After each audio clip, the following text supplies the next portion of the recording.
الرجيم. بسم الله الرحمن الرحيم. ياسين والقرآن الحكيم إنك لمن المرسلين على صراط مستقيم تنزيل العزيز الرحيم لتنذر قوما ما أنذر آباؤهم فهم غافلون لقد حق القول على أكثرهم فهم لا يؤمنون إنا جعلنا في أعناقهم أغلالا فهي إلى الأذقان فهم مقمحون وجعلنا من بين أيديهم سدا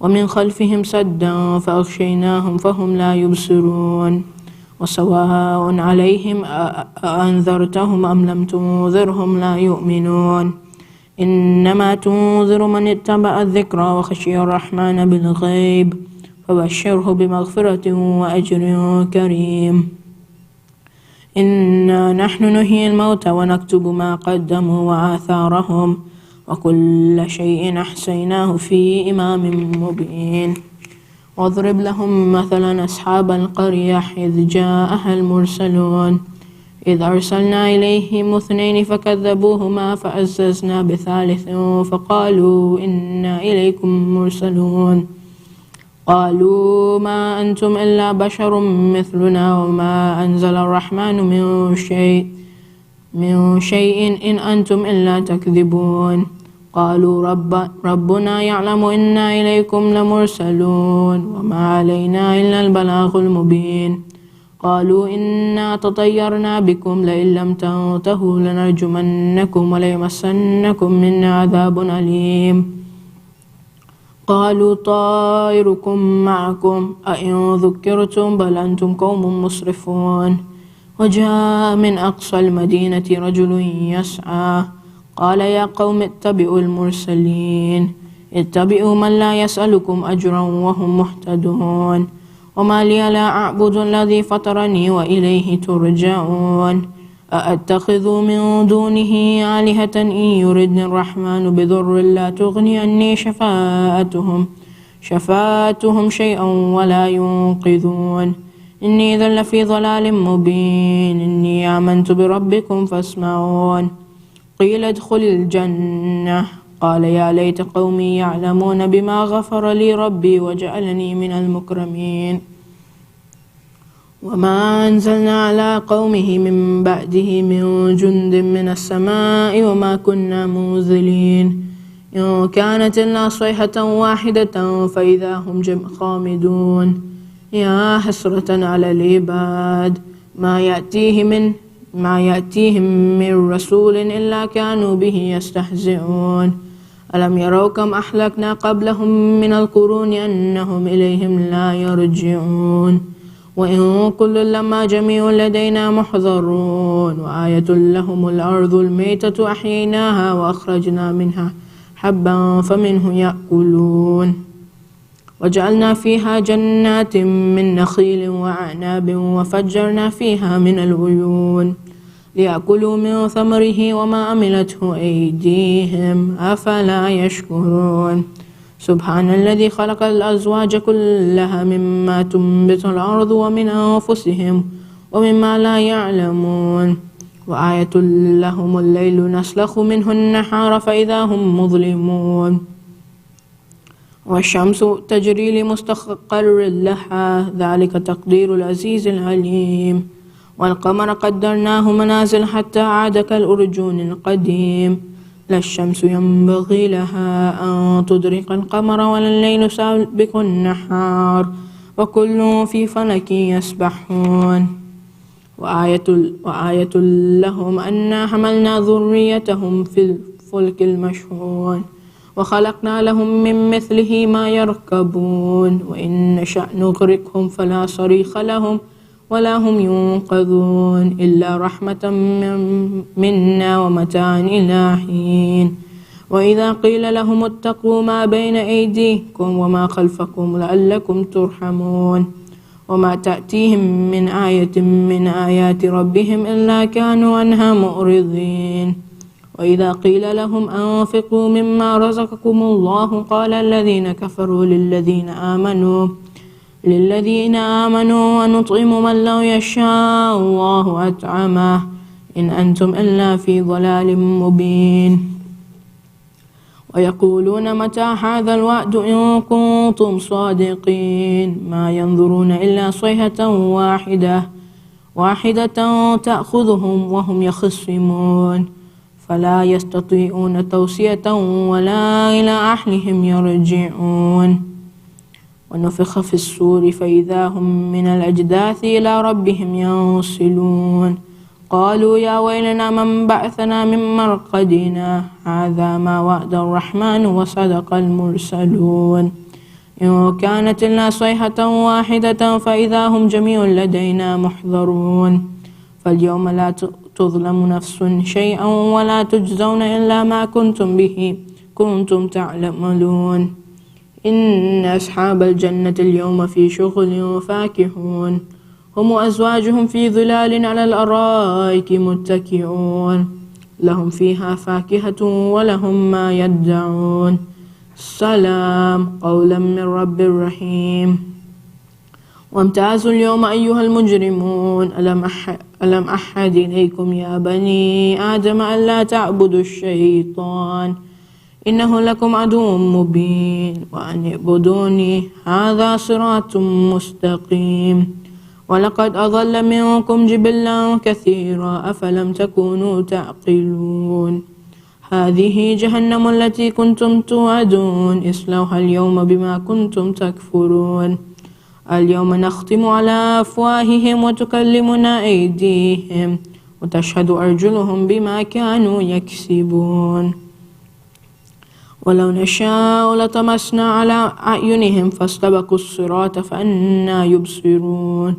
ولو نشاء لمسخناهم على مكانتهم فما استطاعوا مضيا ولا يرجعون ومن نؤمره ننكسه في الخلق أفلا يعقلون وما علمناه الشعر وما ينبغي له إن هو إلا ذكر وقرآن مبين لينذر من كان حيا ويحق القول على الكافرين أولم يروا أنا خلقنا لهم مما عملت أيدينا أنعاما فهم لها مالكون وظللناها لهم فمنها ركوبهم ومنها يأكلون ولهم فيها منافع ومشارب أفلا يشكرون واتخذوا من دون الله آلهة لعلهم ينصرون لا يستطيعون نصرهم وهم لهم جند محضرون فلا يحزنك قولهم إنا نعلم ما يسرون وما يعلنون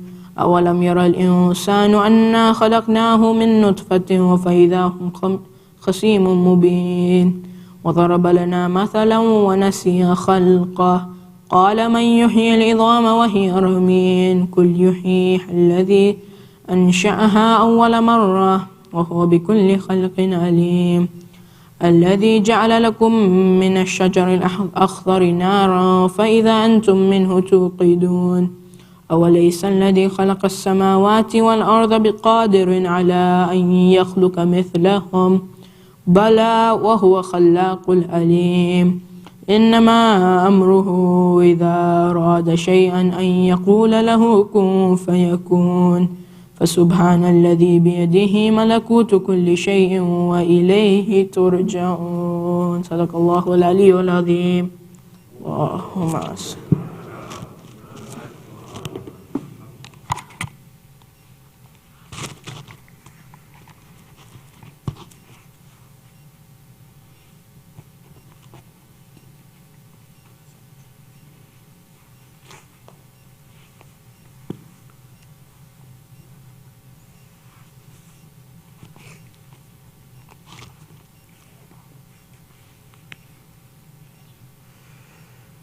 بسم الله الرحمن الرحيم اللهم صل على محمد وآل محمد اللهم إني أسألك برحمتك التي وسعت كل شيء وبقوتك التي قهرت بها كل شيء وخضع لها كل شيء وظل لها كل شيء وبجبروتك التي غلبت بها كل شيء وبعزتك التي لا يقوم لها شيء وبعظمتك التي ملأت كل شيء، وبسلطانك الذي على كل شيء، وبوجهك الباقي بعد فناء كل شيء، وبأسمائك التي ملأت أركان كل شيء، وبعلمك الذي أحاط بكل شيء،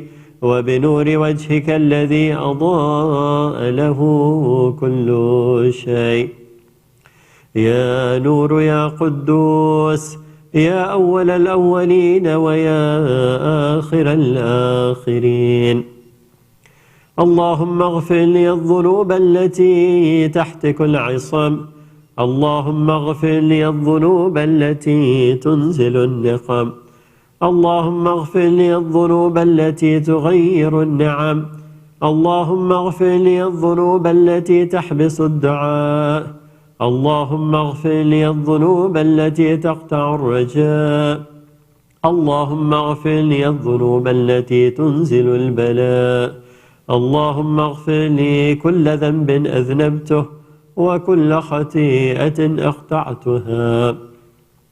اللهم إني أتقرب إليك بذكرك، وأستشفع بك إلى نفسك، وأسألك بجودك أن تدنيني من قربك، وأن توزعني شكرك، وأن تلهمني ذكرك. اللهم إني أسألك سؤال خاضع متضلل خاشع، أن تسامحني وترحمني وتجعلني بقسمك راضيا قانعا، وفي جميع الأحوال متواضعا. اللهم وأسألك سؤال من اشتدت فاقته، وأنزل بك عند الشدائد حاجته، وعظم فيما عندك رغبته. اللهم عظم سلطانك، وعلى مكانك، وخفي مكرك، وظهر أمرك، وغلب قهرك، وجرت قدرتك، ولا يمكن الفرار من حكومتك. اللهم لا أجد لذنوبي غافرا، ولا لقبائه ساترا، ولا لشيء من عملي القبيح بالحسن مبدلا غيرك. لا إله إلا أنت، سبحانك وبحمدك. ظلمت نفسي وتجرأت بجهلي، وسكنت إلى قديم ذكرك لي ومنك علي. اللهم مولاي، كم من قبيح سترته، وكم من فادح من البلاء أقلته، وكم من عثار وقيته، وكم من مكروه دفعته، وكم من ثناء جميل لست أهلا له نشرته. اللهم عظم بلائي، وأفرت بي سوء حالي، وقصرت بي أعمالي، وقعدت بي أغلالي، وحبسني عن نفئي بعد أملي، وخدعتني الدنيا بغرورها، ونفسي بخيانتها، ونفسي بجنايتها ومطالي. يا سيدي، فأسألك بعزتك أن لا يحجب عنك دعائي سوء عملي وفعالي، ولا تفضحني بخفي ما اطلعت عليه من سري، ولا تعاجلني بالعقوبة على ما عملته في خلواتي من سوء فعلي وإساءتي، ودوام تفريطي وجهالتي، وكثرة شهواتي وغفلتي. وكن اللهم بعزتك لي في كل الأحوال رؤوفا، وعلي في جميع الأمور أطوفا. إلهي وربي، من لي غيرك؟ أسأله كشف ضري والنظر في أمري. إلهي ومولاي، أجريت علي حكما اطبعت فيه هوى نفسي، ولم أحترس فيه من تزيين عدوي، فغرني بما أهوى وأسعده على ذلك القضاء، فتجاوزت بما جرى علي من ذلك بعض حدودك، وخالفت بعض أوامرك، فلك الحجة علي في جميع ذلك، ولا حجة لي فيما جرى علي فيه قضاؤك وألزمني حكمك وبلاؤك. وقد أتيتك يا إلهي بعد تقصيري وإسرافي على نفسي معتذرا نادما منكسرا مستقيلا مستغفرا منيبا مقرا مذعنا معترفا. لا أجد مفرا مما كان مني ولا مفزعا أتوجه إليه في أمري غير قبولك عذري وإدخالك إياي في سعة من رحمتك. اللهم فاقبل عذري وارحم شدة ضري وفكني من شدي وثاقي. يا رب ارحم ضعف بدني ورقة جلدي ودقة عظمي. يا من بدأ خلقي وذكري وتربيتي وبري وتغذيتي هبني لابتداء كرمك وسالف برك بي. يا إلهي وسيدي وربي أتراك معذبي بنارك بعد توحيدك وبعد من طوى عليه قلبي من معرفتك ولهج به لساني من ذكرك واعتقده ضمير من حبك وبعد صدق اعترافي ودعائي خاضعا لربوبيتك. هيهات أنت أكرم من أن تضيع من ربيته أو تبعد من أدنيته أو تشرد من آويته أو تسلم إلى البلاء من كفيته ورحمته. وليت شعري يا سيدي وإلهي ومولاي أتسلط النار على وجوه خرت لعظمتك ساجدا وعلى ألسن نطقت بتوحيدك صادقا وبشكرك مادحا وعلى قلوب اعترفت بإلهيتك محققا وعلى ضمائر حوت من العلم بك حتى صارت خاشعة وعلى جوارح سعت إلى أوطان تعبدك طائعة وأشارت باستغفارك مضعنا ما هكت الذنوب بك ولا أخبرنا بفضلك عنك يا كريم يا رب. وأنت تعلم ضعفي عن قليل من بلاء الدنيا وعقوباتها وما يجري فيها من المكاره على أهلها على أن ذلك بلاء ومكروه قليل مكثه يسير بقاؤه قصير مدته. فكيف احتمال لبلاء الآخرة وجليل وقوع المكاره فيها وهو بلاء تطول مدته ويدوم مقامه ولا يخفف عن أهله لأنه لا يكون إلا عن غضبك وانتقامك وسخطك وهذا ما لا تقوم له السماوات والأرض. يا سيدي فكيف لي وأنا عبدك الضعيف الظليل الحقير المسكين المستكين. يا إلهي وربي وسيدي ومولاي لأي الأمور إليك أشكو ولما منها أذج وأبكي لأليم العذاب وشدته أم لطول البلاء ومدته. فلئن صيرتني للعقوبات مع أعدائك وجمعت بيني وبين أهل بلائك وفرقت بيني وبين أحبائك وأوليائك فهبني يا إلهي وسيدي ومولاي وربي.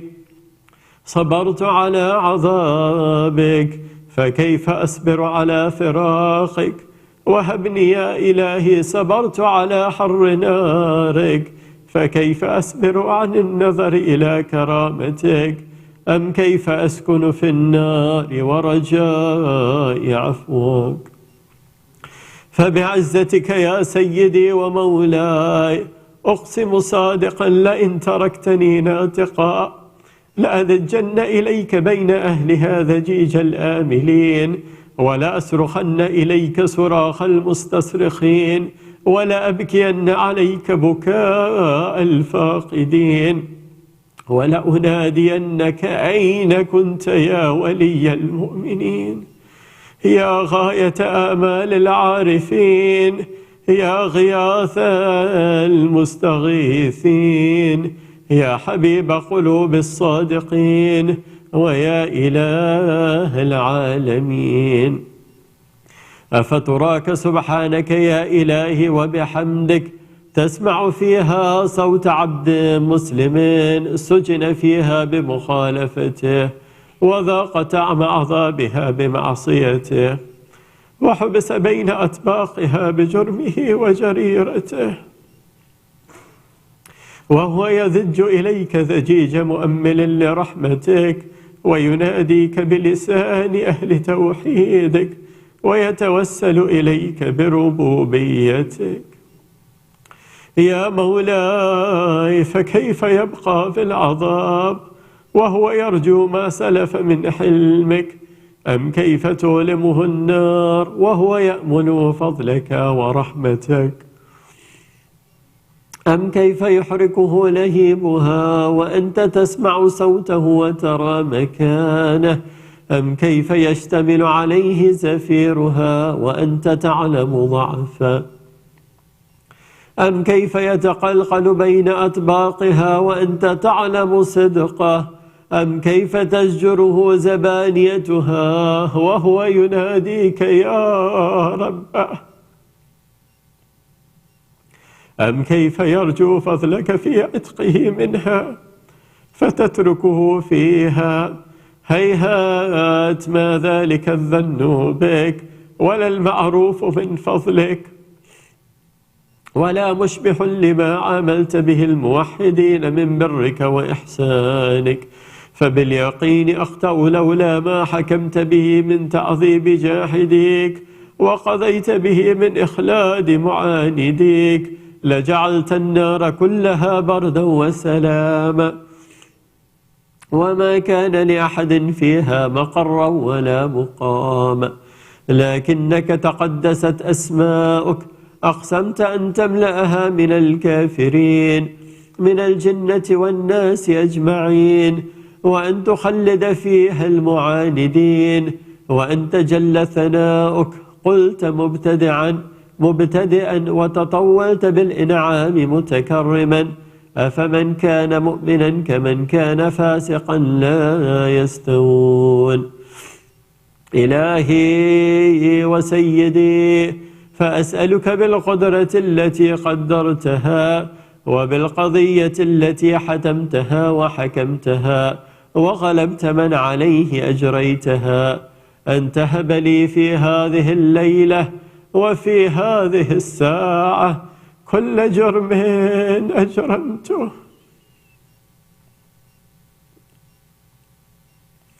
كل جرم أجرمته وكل ذنب أذنبته وكل قبيح أسررته وكل جحل أملته كتمته أو أعلنته أخفيته أو أظهرته وكل سيئة أمرت بإثباتها الكرام الكاتبين الذين وكلتهم بحفظ ما يكون مني وجعلتهم شهودا علي مع جوارحي وكنت أنت الرقيب علي من ورائهم والشاهد لما خفي عنهم وبرحمتك أخفيته وبفضلك سترته وأن توفر حظي من كل خير أنزلته أو إحسان فضلته أو بر نشرته أو رزق بسطته أو ذنب تغفره أو خطأ تستره يا ربي يا ربي يا رب يا إلهي وسيدي ومولاي ومالك رقي يا من بيده ناصيتي يا عليما بضري ومسكنتي، يا خبيرا بفقري وفاقتي. يا ربي يا ربي يا رب، أسألك بحقك وقدسك وعظم صفاتك وأسمائك أن تجعل أوقاتي من الليل والنهار بذكرك معمورة، وبخدمتك موصولة، وأعمالي عندك مقبولة، حتى تكون أعمالي وأورادي كلها وردا واحدا، وحالي في خدمتك سرمدا. يا سيدي يا من عليه معولي، يا من إليه شكوت أحوالي، يا ربي يا ربي يا رب، قوي على خدمتك جوارحي، واشدد على العزيمة جوانحي، وهب لي الجد في خشيتك والدوام في الاتصال بخدمتك، حتى أصرح إليك في ميادين السابقين، وأسرع إليك في المبادرين، وأشتاق إلى قربك في المشتاقين، وأدنو منك ضنو المخلصين، وأخافك مخافة الموقنين، وأجتمع في جوارك مع المؤمنين. اللهم ومن أرادني بسوء فأرده، ومن كادني فكده، واجعلني من أحسن عبيدك نصيبا عندك، وأقربهم منزلة منك، وأخصهم زلفة لديك، فإنه لا ينال ذلك إلا بفضلك، وجدني بجودك، واعطف علي بمجدك، واحفظني برحمتك، واجعل لساني بذكرك لهجا، وقلبي بحبك مطيما، ومن علي بحسن إجابتك، وأقلني عثرتي، واغفر زلتي. فإنك قضيت على عبادك بعبادتك، وأمرتهم بدعائك، وضمنت لهم الإجابة. فإليك يا ربي نصبت وجهي، وإليك يا ربي مددت يدي، فبعزتك استجب لي دعائي، وبلغني مناي، ولا تقطع من فضلك رجائي، واكفني شر الجن والإنس من أعدائي. يا سريع الرضا اغفر لمن لا يملك إلا الدعاء، فإنك فعال لما تشاء. يا من اسمه دواء، وذكره شفاء، وطاعته غنى، ارحم من رأس ماله الرجاء، وسلاحه البكاء. يا سابغ النعام، يا دافع النقام، يا نور المستوحشين في الظلام، يا عالما لا يعلم، صل على محمد وآل محمد، وافعل بما أنت أهله. وصلى الله على رسوله والأئمة الميامين من آله، وسلم تسليما كثيرا كثيرا.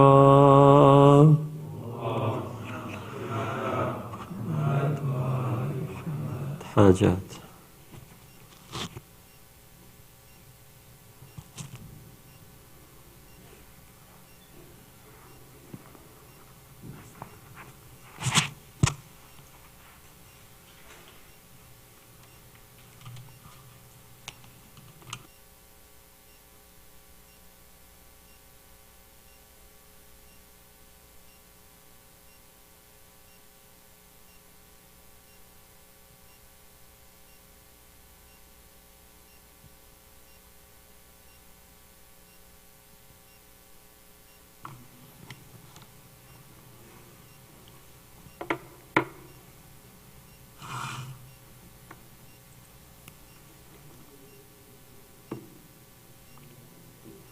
صلوا على النبي. اللهم صل على محمد وآل محمد وعجل فرجهم. جب قتل کیا نہر پہ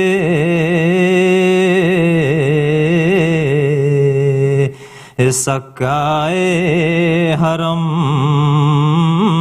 کو، بھائی کو دیا داغ میں شہنشاہ امم کو،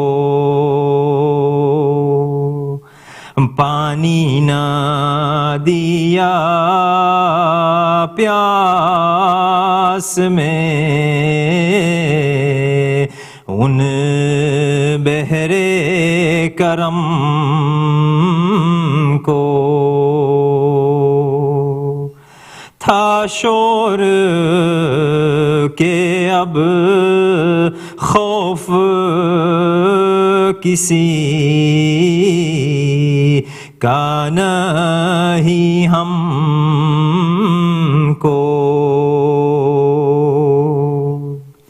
غازی کو جگر بندے یدعا کو مارا، عباس کو بھی قتل کیا، شاہ کو مارا،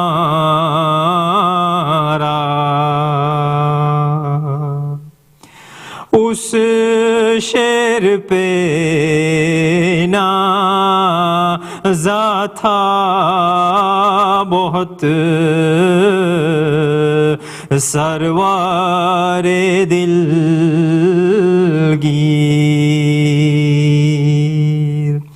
طاقت نہ رہی ٹوٹ گئے بازو شبیر،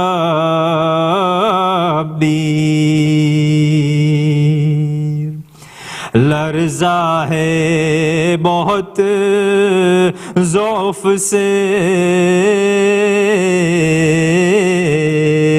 احوال ہے تغیر،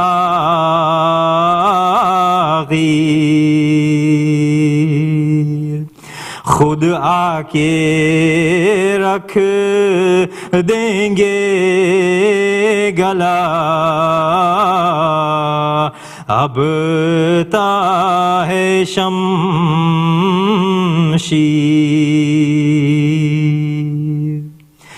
کہہ دو کہ بجے نوبت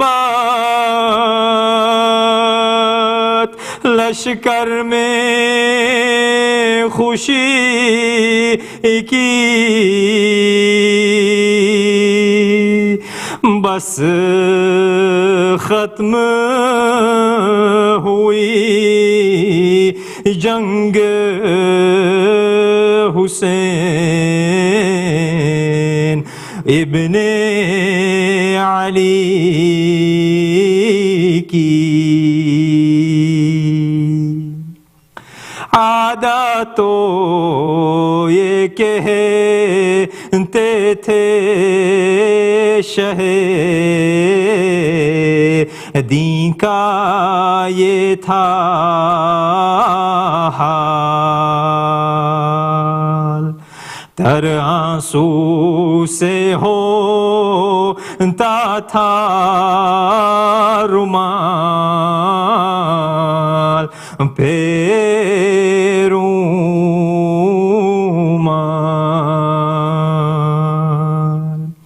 فرماتے ہیں کیا ہو گیا عباس خوش اقبال،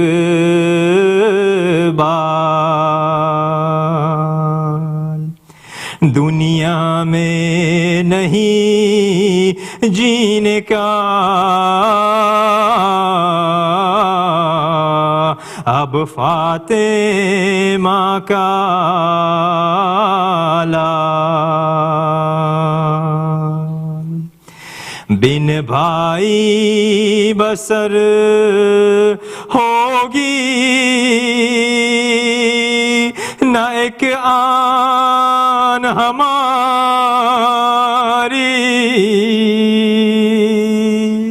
अब्बास के मातम में गई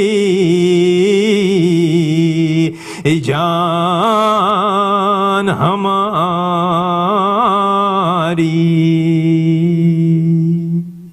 मुहम्मद व आले मुहम्मद सल्लल्लाहु अलैहि वसल्लम।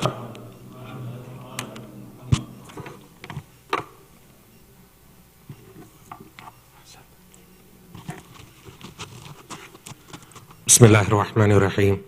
Sayyid Hasan Rizvi, my elders, brothers, sisters in Iman, Assalamu alaikum wa rahmatullahi wa barakatuh. Surah Fatiha is requested for all the names listed on the screen and Kul Arwah al-Mu'mineen wal-Mu'minat, Sawab al-Fatiha.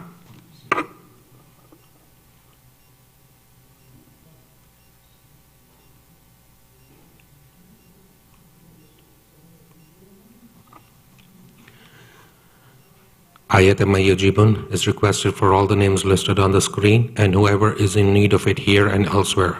Let us all recite it together. Bismillahirrahmanirrahim. Amman yujibul mustarra idha da'ahu wa yakshifu as-su'. Amman yujibul mustarra idha da'ahu wa yakshifu as-su'. أمن يجيب المضطر إذا دعاه ويكشف السوء. أمن يجيب المضطر إذا دعاه ويكشف السوء.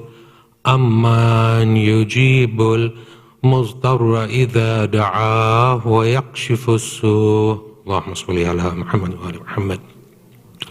We have an exciting lineup for the wiladat of the Holy Prophet Muhammad sallallahu alayhi wa sallam. Salli ala Muhammad wa ali Muhammad. And Imam Jafar as-Sadiq alayhi salam, starting on Saturday with a movie night, followed by Joshan and Maulud on Friday, November 6th. Then there's a golf for the youths, and then finally kiddie time. If you haven't registered, please make sure you do so at www.hic.news/Milad registration. Now I'd like to invite Sayyid to come forward and recite tonight's Majlis by Muhammadin wa ala Muhammad Salawat.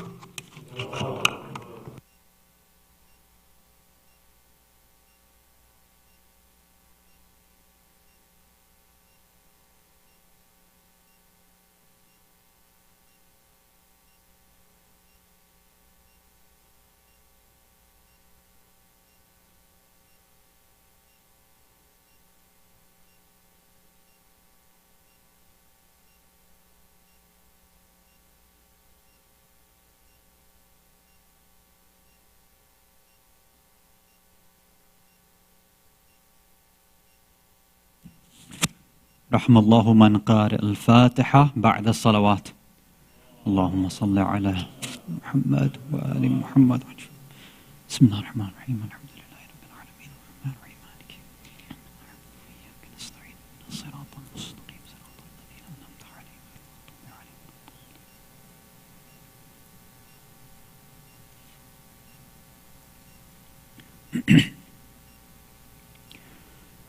أعوذ بالله السميع العليم من الشيطان اللعين الرجيم. بسم الله الرحمن الرحيم وبه نستعين. لا حول ولا قوة إلا بالله العلي العظيم. والحمد لله رب العالمين. والصلاة والسلام على أشرف الأنبياء والمرسلين خاتم النبيين شفيع المذنبين رحمة للعالمين سيدنا والنبينا وحبيب قلوبنا والشفيع نفوسنا والطبيب ذنوبنا أبي القاسم المصطفى محمد. اللهم صل على محمد وآل محمد وعجل فرجهم. ثم الصلاة والسلام والتحية والإكرام على أهل بيته الطيبين الطاهرين المعصومين المظلومين المنتجبين المكرمين لا سيما بقية الله في الأرضين روحي وأرواح العالمين للترى بمقدمه الفداء ولعنة الله على أعدائهم أجمعين من الأولين والآخرين إلى قيام يوم الدين أما بعد صلوات على محمد وآل محمد اللهم صل على محمد Mu'mineen, mu'minat, brothers and sisters in Islam and Iman, Salamun alaikum wa rahmatullahi wa barakatuh.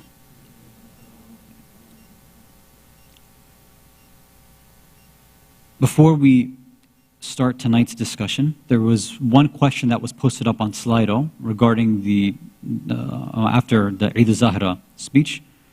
So let's go through that question first, inshallah, and then we can move on to our topic for tonight. And so Slido now is back open for anybody who wants to post up their questions. And for tonight as well, after the main discussion, there will be a quiz. We're going back to our pre-Muharram and Safar program in that sense, right? So there will be a quiz afterwards.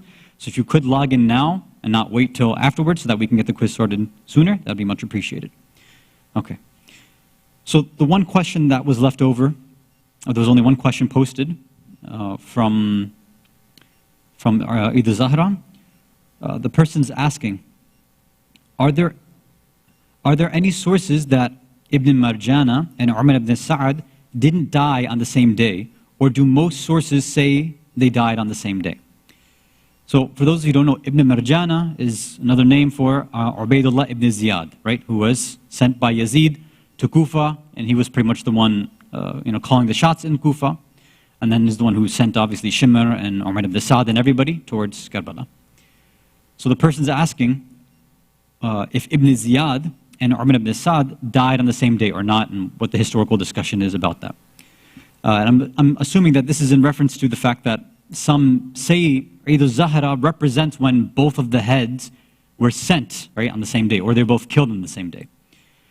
So history is not really my thing. I don't really go too in-depth in most historical discussions.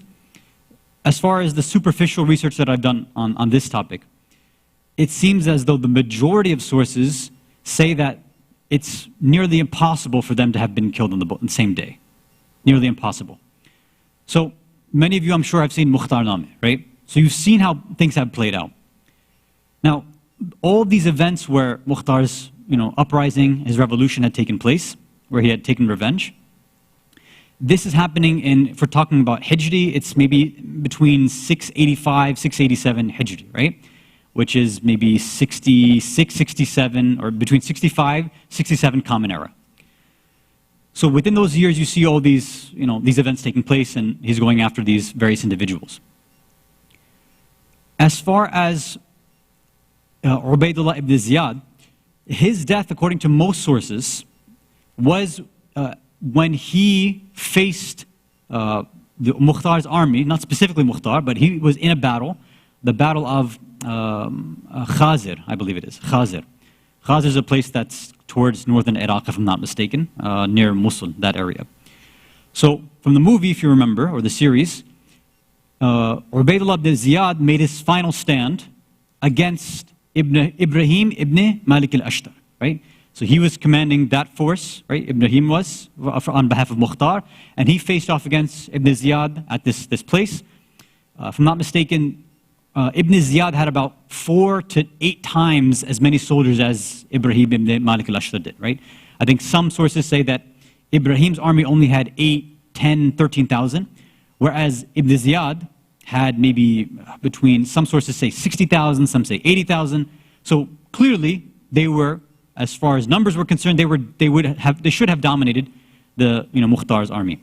Of course, it didn't happen. Ibrahim did win, and that was when Ibn Ziyad was killed. And some say he actually faced Ibrahim ibn Malik al-Ashtar in hand-to-hand combat, and that's actually how he died. So this battle, according to most sources, actually took place in the month of Muharram, and some even say that it's highly likely that he was killed on Ashura. And I think they even, if I'm not mistaken, I haven't seen the series in a long time, but I think that they had even waited. Ibrahim had waited on purpose and said, let's wait till Ashura for this kind of last, ditch effort, because it was a tough battle. Both sides were losing a lot. But I think their final stand was made on Ashura, and that's when they had, defeated the army, and that's when Ibn Ziyad had died and had been killed. Umar ibn Sa'd, though, was killed at a completely different time. He wasn't in that battle at all. Right? He had been jumping around from Kufa to Medina, jumping around, hiding from Mukhtar, basically, right? So as far as, again, the years, there's a difference of opinion. But as far as timing, it looks like for him it was in Rabi-Ul-Awwal, right? That's why we were talking about it in terms of Eid al-Zahra. So that's why some people would indicate there. So regardless of that, whether it was the same year or not, it doesn't seem like most of the evidence suggests that they were both killed on the same day. Now, were their heads sent over to Muhammad ibn Hanafiya and then to Imam Sajjad on the same day? That, again, that's up for debate.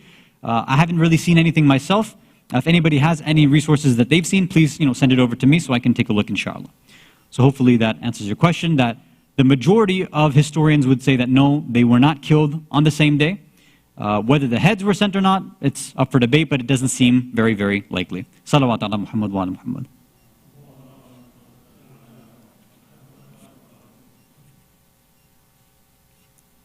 So now on to the continuation of our discussion. For the past few sessions, we've been focusing on this idea of being authentic, being true to oneself. And we said that, especially in this modern age, in this modern era, people have taken this idea of self-authenticity, being true to oneself, and they think that that means just, looking into your heart and acting upon your desires. And we said this is not what we mean here. And this is not what the religion of Islam has come to teach. Self-authenticity is not about following your lower, base, animalistic, carnal desires. It's not about listening to your ego, to your nafs. It's about fighting against that and finding out how does one really become in sync and in harmony with reality as it is in the outside world, as God intends and as God has willed it. Which we of course find with the religion of Islam through the teachings of the Ahlul Bayt alayhimus salam. That's what we are trying to align ourselves with. That's how we become authentic individuals. We see what has Allah said, what has He sent down through the various prophets, then through the Imams, then through our ulama. What do I do and how do I adjust my life so that I'm in sync and in harmony with all of those teachings? That's what it means to be authentic. And we said one of the ways to do that is to constantly question ourselves. To never be at a place where we're satisfied with what we believe and what we know. Because we can be subject to arrogance and ignorance pretty much at any single moment. And you see that one of the traits of a truly authentic person, a real person who's self-authentic and truthful, is that they will constantly research and ask questions. It won't cause them existential doubts, but they'll say, if somebody has a difference of opinion, or for example, like we talked about for Eid al-Zahra, if since we've been growing up, we've been hearing that, it was having to do with Mukhtar, or maybe it had to do with the death of a certain companion. Okay, well, we wanted to bring in and show that, look, the evidence points a different way. Are we willing to change our minds or not? If the evidence points that way. Are we students of truth, or are we just going to go based on our family biases, or our cultural biases, or the way that we may have been raised? So this is a constant struggle that you and I need to go through. The subtopic of that we had started was talking about the idea of women in Islam. We've been hearing about women, again, it's been addressed different ways. And we said that we needed to take a more meta-analysis, to take a deeper analysis of the female personalities, both who are mentioned in the Quran, and then from the time of Rasulullah Muhammad sallallahu alayhi wa alihi wa sallam. Allahumma salli ala Muhammad. And after his life as well, in the times of the A'imma alayhimus salam. So first we started off looking at the point of view, the idea that most of us have in our mind, that many people have this question: why is it that women seem to be always in the shadows, right? Behind the scenes. Why aren't they out in the open? Doesn't that mean that Islam says that they're unimportant and they're being pushed to the side, and this is misogynistic and chauvinistic and all these ideas? So we said, look, the people that we see out in front most of the time are the everyday workers, the ones who have a lower skill set. They're the ones who do the kind of normal blue-collar grunt work, right? In a department store or a grocery store, it's the cashiers that we see most often. Or we talked about how when it comes to, let's say, traffic stops, we see police officers most often. Or in our programs that we have here, you see the general public more often. The ones who are doing things behind the scenes, they only show up if there's an issue. The only time you see a store manager is when there's an issue, you have an issue at the store. The only time you might see a detective or a SWAT team or bomb squad, if there's an issue that's happening, if there's a crisis, right? You need their specialty. Here, the only time you'll see the media team or maybe one of the members of an admin team or MC is if there's an issue that needs to be resolved, right? We only see the specialists or the ones who have a hand in doing things, like volunteers, etc., when there is a crisis or when there's an issue needed, when there's an issue that needs to be solved. So we said that this is the way that we need to start framing our discussion on women as well. If they're not being discussed and told to come out in the open and be active all the time, it's not because they're seen as less important. It's actually the other way around. It's actually because the skill sets that they possess are so important that they're not needed in this kind of normal, everyday life, out in the open, in public. It's not needed. That's where, for example, men would come in and handle the day-to-day stuff. But when there is a crisis, when the system, when God's religion and his system is in danger, when it needs a specialist to come and defend it, when we see the religion of Islam, or any religion for that matter, any of God's message coming under attack, you see that Allah sends women every single time. Because they happen to be these divine crisis interventionists and divine crisis specialists. So, the first example we gave was the sister of Moses, right? The sister of Musa alayhi salam, who by name is not even mentioned in the Quran. And that's why I asked last time, what is her name? And most of us didn't know.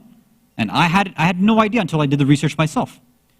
So although she is mentioned, what she had done by following the basket, right? Once Musa's mother places her in the basket, then she gets sent off. It's the sister which goes and watches him. It's Musa's sister, whose name is Maryam, according to most, right? Miriam.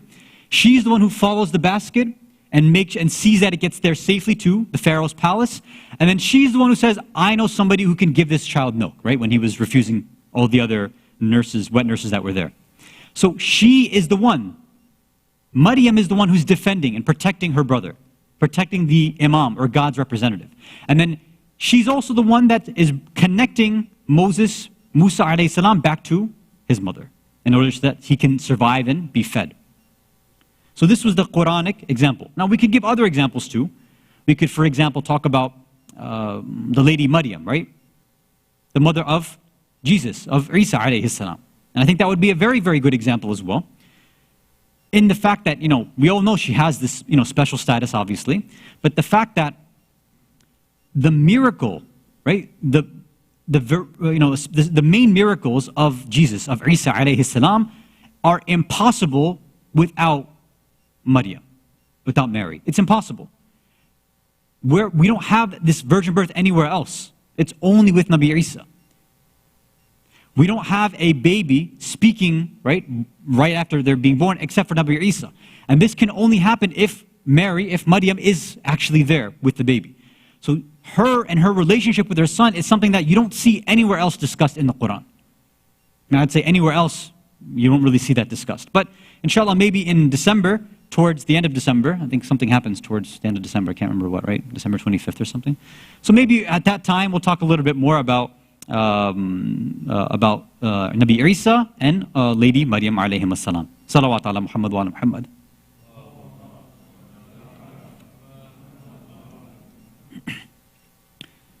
So now let's go and let's give these examples from the time of the Prophet onwards. So these are not going to be Quranic examples, so to speak. It's just going to be what we understand and what we know from our history. So our theory, our hypothesis is that anytime God's religion is under crisis, there's a dilemma, there's an issue, there's a problem, And if we're going to put it one way, it seems like the men have been failing. Well, then you need to call a woman who is a specialist in these matters to come and defend and support. So, the first, and I think the clearest example for us, is the support for Rasulullah Muhammad sallallahu alayhi wa alihi wa sallam. Allahumma salli ala Muhammad wa ala Muhammad wa ala. According to most historians, who was the first person to accept his message? Come on, you've all been to madrasa, you better shout it out. There's only two possibilities, but most of them say who is it? Who is the first one to accept Islam? Man, you guys, I don't know why you're sitting in here. Come on. I can hear you with your masks, by the way. Abu Talib is not, I've never heard that. Anybody else? You guys didn't go to madrasa? What is this? Oh, this is disappointing. Either I can't hear you, or nobody knows, or you're all scared to say the answers. I don't know which. Hasan, thank you so much. See, a specialist, somebody needs to come to help. Ya Allah. So, most say it was Bibi Khadija, his wife, is the first one to accept his message, right? Now again, others will say Imam Ali, but there's a difference there about first man, first woman, etc. Majority will say that it was Bibi Khadija accepting, right? The first one to accept that. The first one to come to his support and defense when everybody else was denying him. When it was just the Prophet, Imam Ali, and Bibi Khadija, just these three, alone praying at the Kaaba, having garbage thrown on them, having stones pelted at them, being abused and attacked. It was these three. And again, the famous example that we all know is obviously the Prophet wasn't, very wealthy. Obviously, Imam Ali wasn't wealthy himself. So, where did this financial backing come from? We know it's Bibi Khadija, this wealthy businesswoman who, after getting married to the Prophet, completely gives up everything towards him. Completely, says, look, this is all yours now. Because her role, her job, when she saw that the Prophet of God was under attack, when there was a threat to God's religion, to his messenger, then she came and gave everything to his defense, and she was his main support there. And yes, Abu Talib was another main support as well. And of course, Imam Ali alayhi salam, of course, was the major support at that time too. But Bibi Khadija's support was unlike anybody else's there. So the first major crisis in Islam, you see Bibi Khadija is the one who kept everything intact. So this is the first point. Salawat ala Muhammad wa ala Muhammad.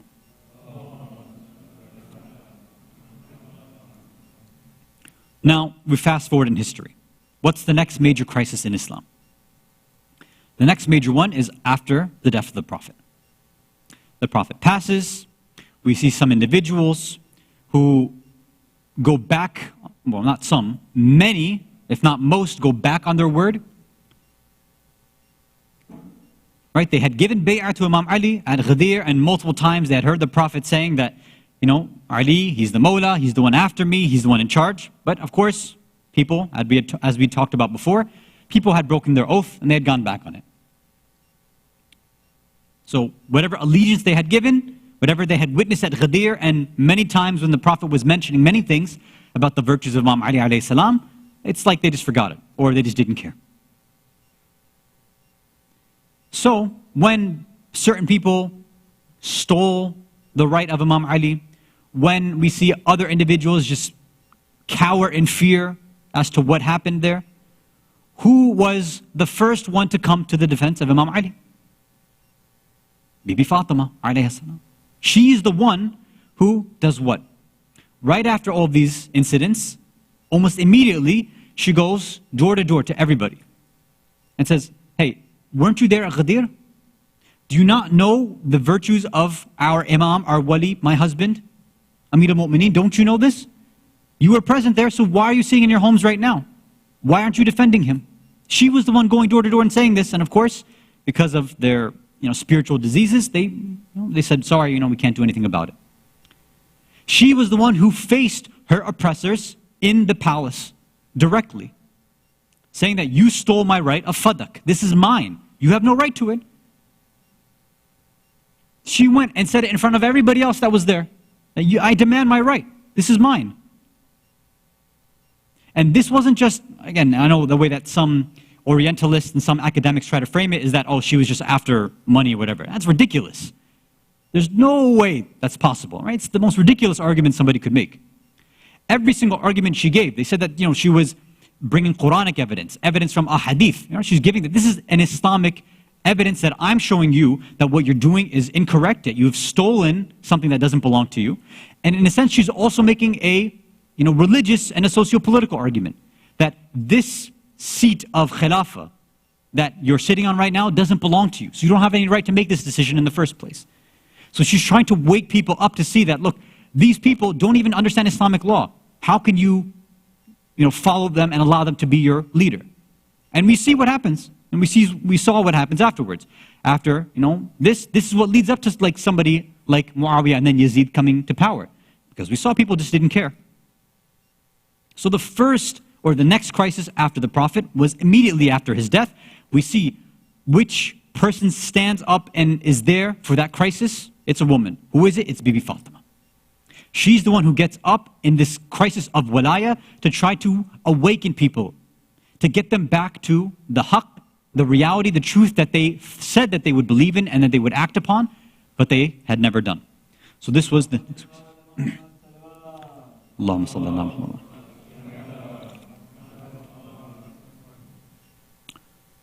Now, we fast forward again in history. If you remember, we had been talking about how if you were to divide up the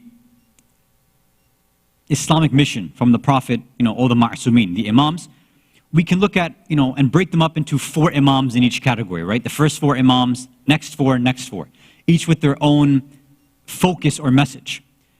What's interesting is that if you look at the breaks or the gaps, right, that kind of cusp or that barrier between each and every, because there's 3 groups, between each and every one, a crisis had also developed as well.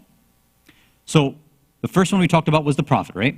I don't even know which way it goes. So yeah, the Prophet's in the beginning. Then we have the first 4 Imams, right? So it starts off with the Prophet, Bibi Khadija's his support. The first crisis then is with, Saqifa and Imam Ali, and the support comes with Bibi Fatima. Then we fast forward. When we get to the next phase, what is the next major crisis in the Islamic world? Karbala, right? Yazid. And what is the one name that we know which came out and defended? Zainab. Thank you. Finally, now we have Hasan. See, just the name Zainab has awakened everybody. Look at that. In Karbala itself, you see Bibi Zainab is the one who's defending Imam Sajjad. Otherwise, he could have been killed right there. She's the one taking Imam Sajjad out of the burning tents and bringing him outside. Literally defending Walaya, defending Imamah. She's the one who's taking care of all the children there. She's the one standing guard, like her brother Abbas, making sure that no harm comes to anybody. She's then the one who, as they go from Karbala to Kufa, from Kufa to Sham, from Sham back to Medina, and then everywhere else, she's the one who's spreading the message as well. Right? What do we all say? Masa'ib. She is the one who started this idea of azadari that allows us to sit here right now. That crisis that took place then, it was Bibi Zainab who came to defend the message of Islam at that point. So in that next crisis, we see another female who comes out and is the one who defends God's message and his representatives. Salawat ala Muhammad wa ala Muhammad.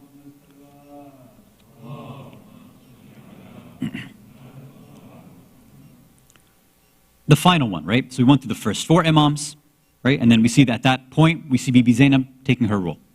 Now we jump on to the final 4. So we have that gap between the second and third group of Imams, right? So we had, right, the first 4 Imams, then 5, 6, 7, 8, and then 9, 10, 11, 12. So around 7th, 8th, 9th, this is when the next crisis develops. And this is really where we started our discussion, right? We started this topic on the night of whose Shahada? Bibi Ma'suma al-Qub, Hasan. That's where we started this topic, right? It was Bibi Ma'suma.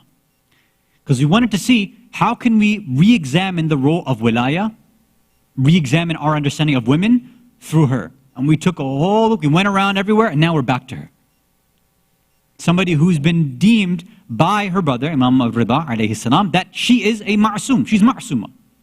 And according to some narrations, she was foretold by previous Imams that she would have been buried in Qom and she would have a high status. Right? So this was something that they knew.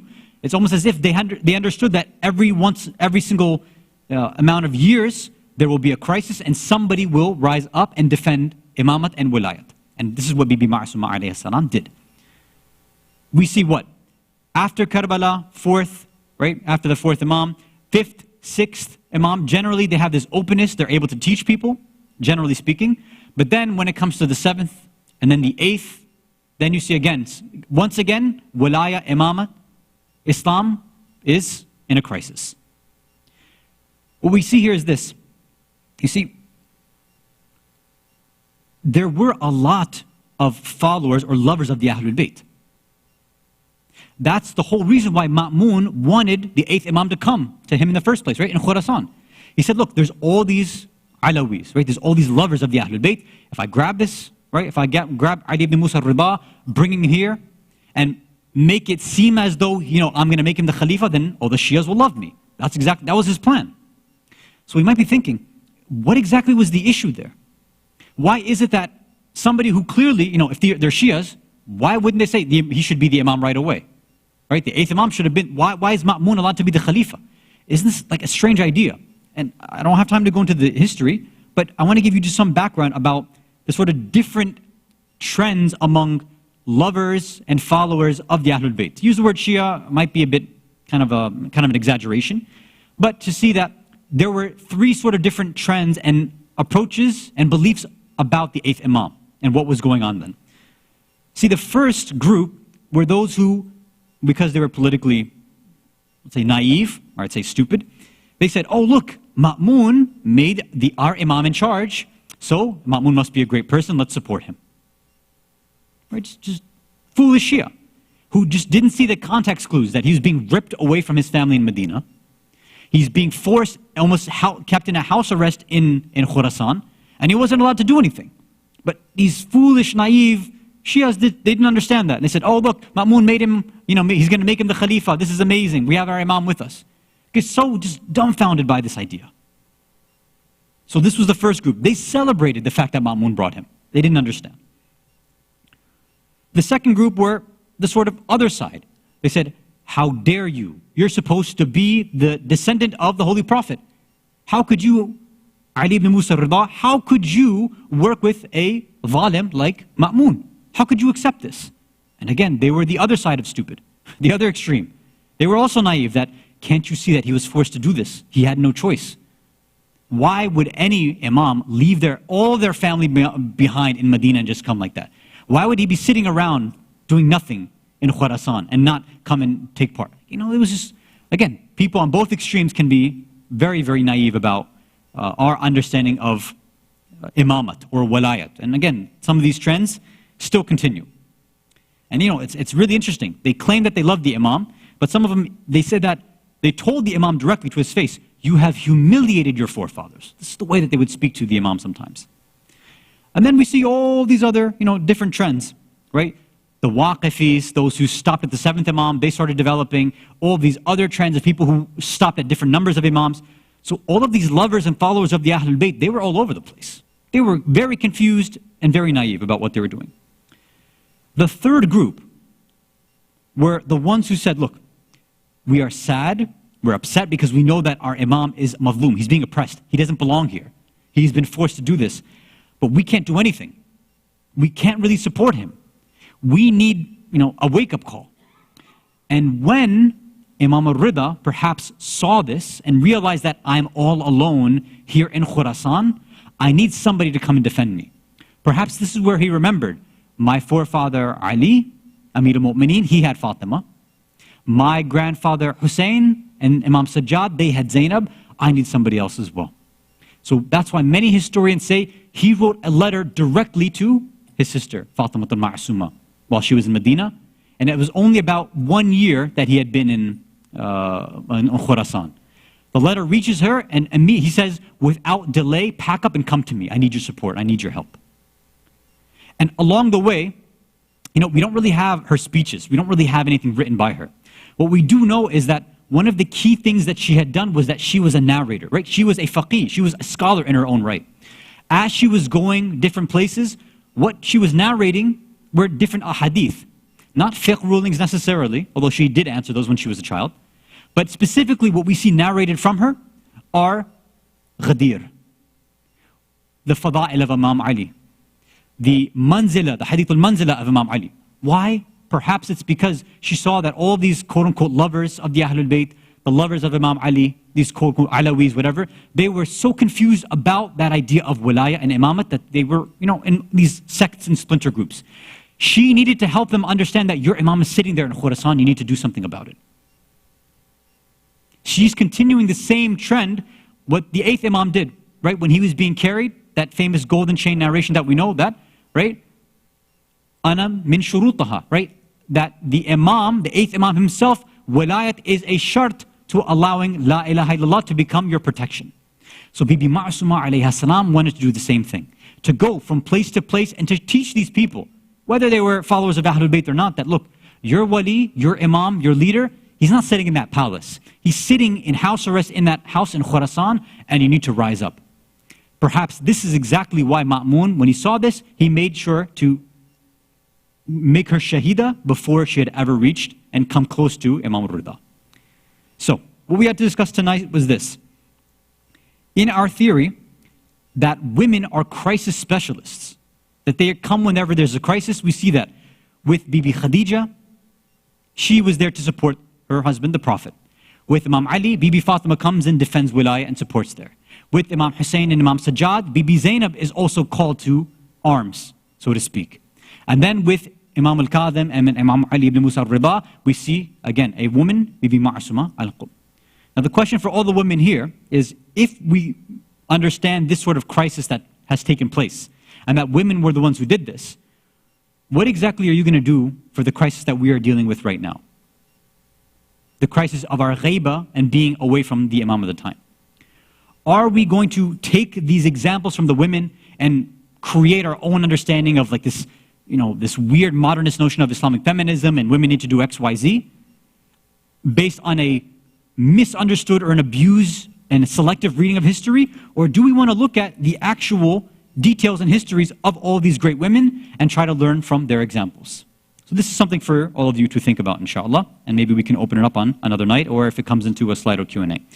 So now we will move on to the quiz. If you can recite a salawat ala Muhammad wa ali Muhammad.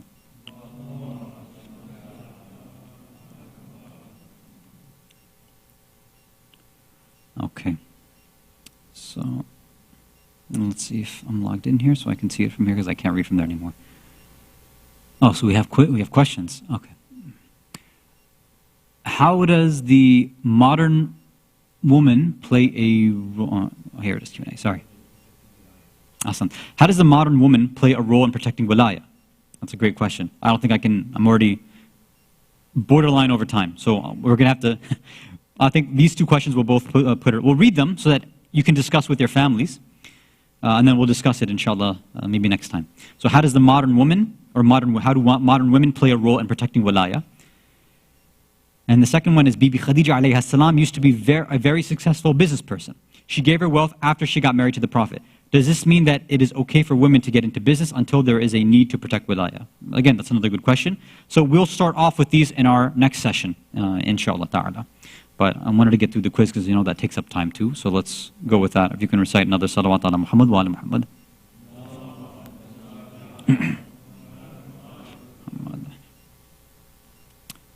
Okay.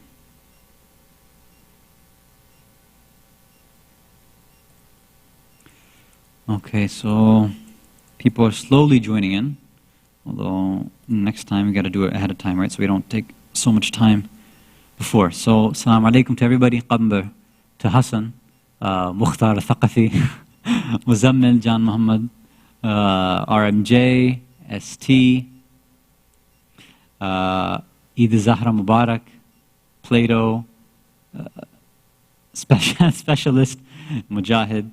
I don't know if I said, yeah, I didn't say Mujahid yet. Okay. AUS, what is that? What is AUS? I see an ST and an AUS. I don't know if that's for like St. Augustine? What that's supposed to be. Okay. Let's not take up too much time. Let's just get started right away. Okay, Bismillah, here we go. What is the issue with using the scientific and empirical method and trying to understand reality? Is it its limitation in scope, that it only looks at the material world? Is it its limitation in conclusions, that it can't lead to certainty? Is it the fact that it's heavily influenced by political, philosophical, and ideological agendas? All of the above? Or no, there's no problem at all? So, all of these questions will be based on, or most of these questions will be based on information that we've gone through, because I need to refresh your memory. So, let's see if you guys remember. So one thing you have to remember, what was the actual scope of the empirical sciences? Right? Don't they talk about things that are immaterial or not? What conclusions do we get from science? Right? All right, let's see. All of the above, 73%. Okay, good job. So 70% of you did a good thing. Those who said limitation in scope only looks at the material world, yes, but it's all these other factors as well. Okay, let's go to the next one. Postmodernity, in contrast to modernity and pre-modernity, claims that truth what? Does not exist objectively, is created, decided, and forced upon others by domination, comes from organizing groups based on identity politics, or all of the above. So you know how I like to trick you guys with the all of the above stuff? But do you remember, what does postmodernity say about the idea of truth? What does it say about how people go about and determine what is true and get their word out? Okay, so this is where we split up a little bit. Okay, so this was all of the above is the correct one, right? So yes, they don't believe in objective truth. It's forced upon people through domination. That's why they want people to be loud and out there. And they organize people based on this idea of identity, right?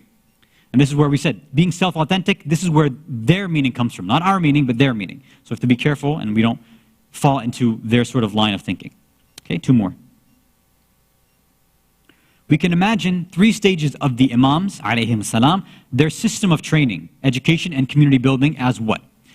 That the first 4 Imams did Tawheed, the next 4 taught Walaya, and the last 4 taught Ma'ad and afterlife? Or was it that the first stage was Tawheed and Walaya, the next 4 Imams did theory, and the final 4 taught practice? Was it the Usul ad-Din, Furu' ad-Din, then practice? Or was it the Usul ad-Din, Furu' ad-Din, and Akhlaq? So which of these 4 is it? Now, all of these concepts, they're discussed in Islam, obviously, in our teachings, but which of these did we talk about is the system of the Imams? This is where we have to remember ourselves. So, it was that the first 4 Imams focused on the fundamentals of religion, right? God, Tawheed, His justice, the need for prophets, the need for Imams, right? And then, of course, afterlife.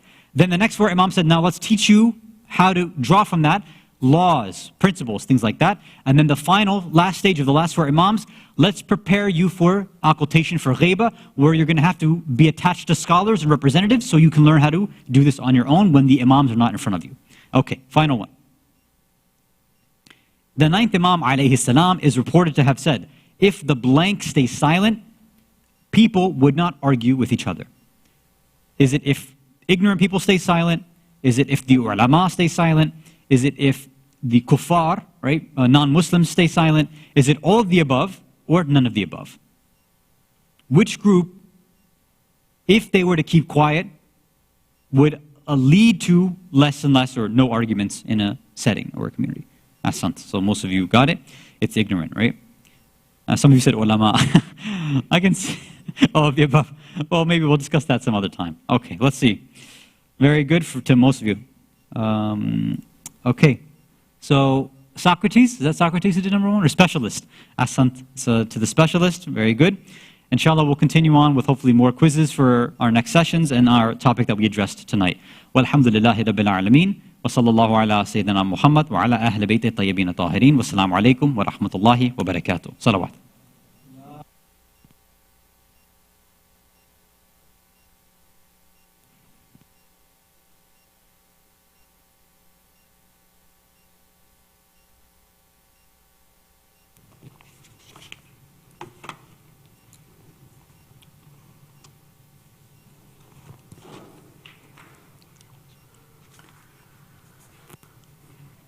زيارة وارثة. بسم الله الرحمن الرحيم. السلام عليك يا وارث آدم صفوة الله. السلام عليك يا وارث نوح نبي الله. السلام عليك يا وارث إبراهيم خليل الله. السلام عليك يا وارث موسى كليم الله. السلام عليك يا وارث عيسى روح الله. السلام عليك يا وارث محمد حبيب الله. السلام عليك يا وارث أمير المؤمنين عليه السلام ولي الله. السلام عليك يا ابن محمد المصطفى. السلام عليك يا ابن علي المرتضى. السلام عليك يا ابن فاطمة الزهراء. السلام عليك يا ابن خديجة الكبرى. السلام عليك يا ثار الله وابن ثاره والوتر الموتور. أشهد أنك قد أقمت الصلاة وأتيت الزكاة وأمرت بالمعروف ونهيت عن المنكر وأطعت الله ورسوله حتى أتاك اليقين. فلعن الله أمة قتلتك ولعن الله أمة ظلمتك ولعن الله أمة سمعت بذلك فرضيت به. يا مولاي يا أبا عبد الله أشهد أنك كنت نورا في الأصلاب الشامخة والأرحام المطهرة. لم تنجسك الجاهلية بأنجاسها ولم تلبسك من مدلهمات ثيابها. وأشهد أنك من دعائم الدين وأركان المؤمنين. وأشهد أنك الإمام البر التقي الرضي الزكي الهادي المهدي. وأشهد أن الأئمة من ولدك كلمة التقوى وعلام الهدى والعروة الوثقى والحجة على أهل الدنيا. وأشهد الله وملائكته وأنبياءه ورسله أني بكم مؤمن وبيا بكم موقن بشرائع ديني وخواتم عملي وقلبي لقلبكم سلم وأمري لأمركم متبع. صلوات الله عليكم وعلى أرواحكم وعلى أجسادكم وعلى أجسامكم وعلى شاهدكم وعلى غائبكم وعلى ظاهركم وعلى باطنكم. زيارة حضرت علي أكبر عليه السلام. السلام عليك يا ابن رسول الله. السلام عليك يا ابن نبي الله. السلام عليك يا ابن أمير المؤمنين. السلام عليك يا ابن الحسين الشهيد. السلام عليك أيها الشهيد. السلام عليك أيها المظلوم وابن المظلوم. لعن الله أمة قتلتك ولعن الله أمة ظلمتك ولعن الله أمة سمعت بذلك فرضيت به. زيادة شهداء كربلاء. السلام عليكم يا أولياء الله وأحباءه. السلام عليكم يا أصفياء الله ووداءه. السلام عليكم يا أنصار دين الله. السلام عليكم يا أنصار رسول الله. السلام عليكم يا أنصار أمير المؤمنين. السلام عليكم يا أنصار فاطمة سيدة النساء العالمين. السلام عليكم يا أنصار أبي محمد الحسن بن علي الولي الزكي الناصح. السلام عليكم يا أنصار أبي عبد الله. بأبي أنتم وأمي طبتم وطابت الأرض التي فيها دفنتم وفزتم فوزا عظيما. فيا ليتني كنت معكم فأفوز معكم. زيارة حضرت عباس عليه السلام. السلام عليك يا أبا الفضل العباس ابن أمير المؤمنين. السلام عليك يا ابن سيد الوصيين. السلام عليك يا ابن أول القوم إسلاما وأقدمهم إيمانا وأقومهم بدين الله وأحوتهم على الإسلام. أشهد لقد نصحت لله ولرسوله ولأخيك فنعم الأخ المواسي. فلعن الله أمة قتلتك ولعن الله أمة ظلمتك ولعن الله أمة استحلت منك المحارم وانتحكت حرمة الإسلام. فنعم الصابر المجاهد المحامي الناصر والأخ الدافع عن أخيه المجيب إلى طاعة ربه الراغب فيما زهد فيه غيره من الثواب الجزيل والثناء الجميل. وألحقك الله بدرجة آبائك في جنات النعيم. السلام عليكم ورحمة الله وبركاته. السلام عليك يا مولاي يا غريب الغرباء السلطان أبا الحسن مولانا علي بن موسى الرضا. كن شفيعنا وشفيع والدينا في يوم الجزاء ورحمة الله وبركاته. السلام عليك يا مولانا يا صاحب العصر والزمان. الأمان الأمان الأمان. السلام عليك يا شريك القرآن. السلام عليك يا كعبة الإيمان. السلام عليك يا إمام الإنس والجان ورحمة الله وبركاته. اللهم صل على محمد وعلى محمد.